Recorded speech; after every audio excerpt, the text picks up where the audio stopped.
2 years ago, my co-founder and I built an app for Mr. Beast, quit our jobs, and launched it on the Shopify App Store.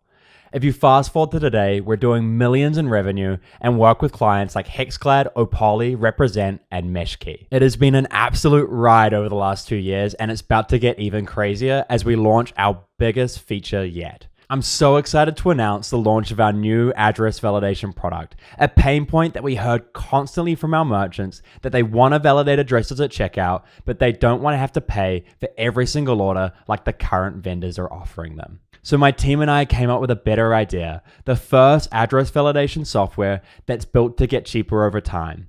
We'll smartly turn off geographic locations that don't require it based on the data that we have across billions of dollars worth of Shopify brands. Because there's no point for you paying for address validation in the United States when Europe is the only area where you're seeing address issues. This hasn't been done before, and we can't wait to cut our merchants' address bills and make their lives easier and more affordable. While this may sound unsexy to those who aren't familiar, our brands are wasting thousands of dollars a month paying for address validation in areas that don't even need it. It's been this necessary evil that we're now killing. I can't wait to see what this does for our merchants' profitability, and if you'd like to get a demo, reach out to me today at hamish@autoediting.com. Thank you.